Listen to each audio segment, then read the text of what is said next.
Welcome back. This is part 3 of my series of devlogs depicting the development of my new game. I still haven't found a name for it, so if you have any ideas, please comment it below. With that out of the way, let's get started. Things seem to go a lot smoother this week, although my main focus was making the game feel a lot bigger. That means making the map bigger, adding a UI, and developing the atmosphere of plants and animals.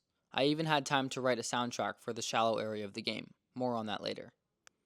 The first thing I did this week was add in some fish.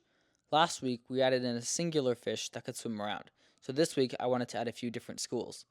Originally, all of the fish were connected to one animator, and the same animation would play across all of them at the same time, which felt really robotic. I added in some code that randomizes the animation speed and starting point, which made the fish movement feel more natural. I even added rigid bodies so that now I can do this.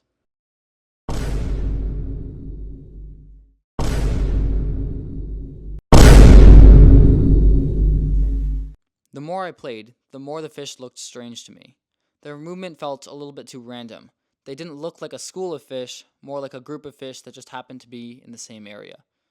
So I devised a clever plan to make their movement look more realistic by clamping the positions of the fish inside of a collider and then moving the collider. Oh, wait. Of course, there's already an algorithm to accomplish this, but better, on the internet. The algorithm is called a Boyd system, and it follows 3 main rules. 1. Push each fish away from the other fish, depending on how far away they are. 2. Move each fish in the same direction as the other fish around it. 3. Move each fish towards the center of the direction of fish near it. After some experimentation, the motion looked really smooth. The fish now behaved like a coordinated school, and it was looking a lot better. While playtesting the game, I realized that I felt calm and peaceful the entire time, something I definitely don't want a player to feel. I started to think about all of the ways that I could do this, and there were a lot. But I ended up deciding that the best method would be to take away their oxygen at a moment's notice. To do this, I modeled a flower-looking creature, kind of like a Venus flytrap, that detects when you swim above it and then tries to eat you. If it catches you, then you lose most, if not all, of your oxygen. If you watched the past 2 videos of the series, you remember that this game is being created for a game jam against some of my friends. I think I've forgotten to mention that this game jam has a theme.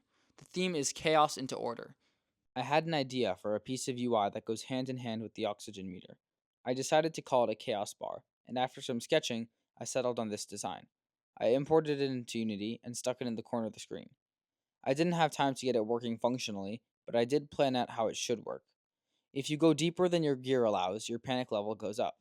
As it gets higher, the effects on the screen get more and more extreme, warping your vision and sense of surroundings. Chaos levels can also go up when the player is low on oxygen or taking a lot of damage. I think it's a good way to immerse the player in their surroundings and really make them feel the damage that they take. I also wrote some music for the shallow part of the map that sounds like this.